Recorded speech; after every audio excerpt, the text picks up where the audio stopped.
Good morning बच्चों। हमने पाठ नंबर 2 प्राणियों में पोषण लगभग पढ़ लिया है। हम मानव पाचन तंत्र के बारे में पढ़ चुके हैं और आज हम कुछ पशुओं और अन्य जीवों के पाचन तंत्र के बारे में पढ़ेंगे। तो आज का हमारा जो टॉपिक है सबसे पहले वो है घास खाने वाले जंतुओं में पाचन। आप बच्चे देख पा रहे होंगे कि ये एक गाय का चित्र दिया गया है और इसमें इसका पाचन तंत्र दिखाया गया है। आप सब जानते हैं कि जब पशु आराम से बैठा हुआ है या खड़ा हुआ है, जब वो भोजन भी नहीं कर रहा होता अपना, उस टाइम पे उसका मुंह चल रहा होता है, अर्थात वो जुगाली कर रहा होता है। ऐसा क्यों बच्चों? पशु जो है, जो घास खाने वाले, चारा खाने वाले पशु हैं, वो जल्दी जल्दी से अपना सारा भोजन अंदर ले जाते हैं। उसके बाद वो भोजन रुमेन आपको दिखाई दे रहा होगा। ये जो पार्ट है, ये आपको जो दिखाई दे रहा है, ये पार्ट है रुमेन। अब ये वाला रुमेन जो है, ये अमाशय का ही भाग होता है। इसे प्रथम अमाशय भी कहते हैं। यानी जब भोजन को पशु अपने मुंह के जरिए, और ये इसका आहार नाल है यानी ग्रसिका, खाने वाली नली, इसके जरिए पहले भोजन रुमेन में इकट्ठा होता रहता है। उसके पश्चात पशु क्या करता है, जब पशु आराम से बैठा होता है, जो भोजन उसने रुमेन में इकट्ठा किया था उसके पिंड बना बना के वो अपने मुंह में लाता जाता है और फिर उसको चबाता है। जैसे हम खाते वक्त चबाते हैं, तो फिर ये बाद में पहले सीधा पेट के अंदर और बाद में वहाँ से उसके पिंड बना बना के उसके मुंह में आते रहते हैं, जिन्हें वो चबाता रहता है। इस क्रिया को बोलते हैं बेटा रोमंथन। और ऐसे पशु जो जुगाली करते हैं उनको कहा जाता है रोमंथी। घास या कोई भी चारा, उसमें सेलुलोज की प्रचुर मात्रा होती है। सेलुलोज भी एक प्रकार का कार्बोहाइड्रेट है जो ऊर्जा प्रदान करता है। लेकिन ये सेलुलोज जो है, ये हमारा शरीर यानी मानव शरीर और कुछ अन्य प्राणी भी हैं जो इसे पचा नहीं सकते। लेकिन जो जीव इनको पचा सकते हैं, उनके पाचन तंत्र में कुछ जीवाणु पाए जाते हैं जो कि उस सेलुलोज को पचा सकते हैं।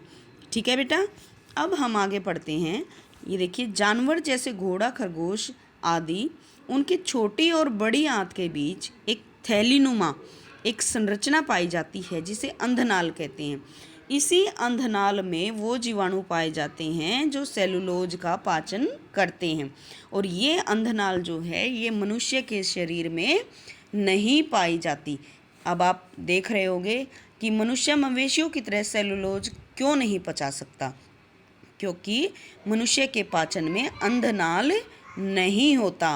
ये पाचन तंत्र का एक अंग है जो कि पशुओं में, जो चारा खाने वाले पशु हैं या घास खाने वाले पशु हैं, उनमें पाया जाता है। ठीक है बच्चों, अब देखो, हमने पढ़ लिया कि चारा खाने वाले पशु जो हैं वो किस प्रकार से अपना भोजन जो है वो पचाते हैं।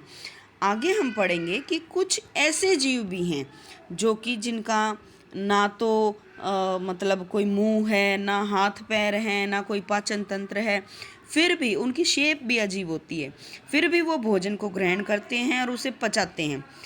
उदाहरण के लिए अमीबा की मैं शेप आपको दिखा देती हूँ। ये देखिए, इसकी कोई निर्धारित आकृति नहीं होती। ये कभी किधर से बढ़ जाता है, कभी कहीं से बढ़ जाता है।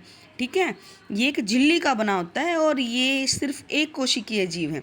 जैसे हमारा शरीर जो है वो विभिन्न कोशिकाओं से, बहुत सारी कोशिकाओं से बना हुआ है, और ये वाला जो जीव है ये सिर्फ एक कोशिका से बना हुआ है जिसे हम अपनी आँखों से भी नहीं देख सकते। ठीक है बेटा, और इसकी कोशिका में बीच में देखो गोल गोल आपको दिखाई दे रहा है, इसे कहते हैं केंद्रक। ये है इसका केंद्रक।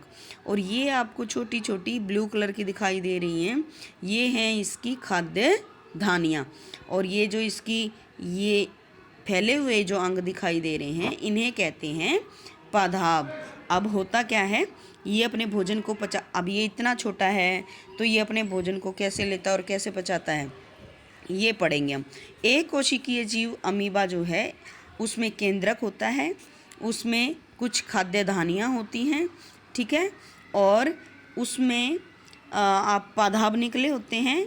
अब ये पाया जाता है बेटा जलाशय वगैरह में, जलाशय यानी तालाब वगैरह के पानी में, ठीक है। अब इसका भोजन ऐसा नहीं है कि वो भोजन, ये इतना छोटा है और भोजन भी इसका कण के रूप में ही मिलेगा। ये अपने भोजन के चारों तरफ अपने पादाब को फैला लेता है और उसको फिर अपने अंदर खाद्य धानियों में ले जाता है उस भोजन को। खाद्य धानियों में फंसने के पश्चात खाद्य धानियाँ उस भोजन के ऊपर पाचन रस जो है वो छोड़ती हैं। इस तरह वो भोजन सरल पदार्थों में बदल जाता है। हमारा जो भोजन है उसके पचने का मेन प्रोसीजर यही है बेटा कि हम जो भोजन खाते हैं वो भोजन जो जटिल पदार्थ हैं उनसे हमारा भोजन बदल जाता है सरल पदार्थों में, और हमें निर्मुक्त होती है ऊर्जा, और हमारे शरीर को वो ऊर्जा मिल जाती है। तो ये भी सेम वही है कि जो पाचक रस है खाद्य धानियों में वो उस भोजन के ऊपर चला जाता है और उस भोजन को सरल पदार्थों में बदल देता है।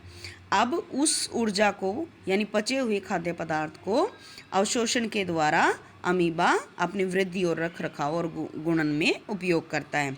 जो भोजन बिना पचा रह जाता है यानी अपशिष्ट जो पदार्थ हैं वो खाद्य धानी के द्वारा ही बाहर निकाल दिए जाते हैं।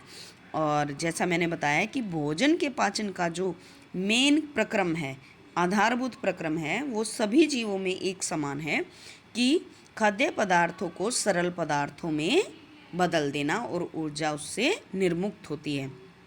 अगले अध्याय में हम पढ़ेंगे कि अवशोषित खाद्य पदार्थों का शरीर के और भागों में किस तरह से स्थानांतरण यानी और भागों में किस तरह से वो पहुंचता है।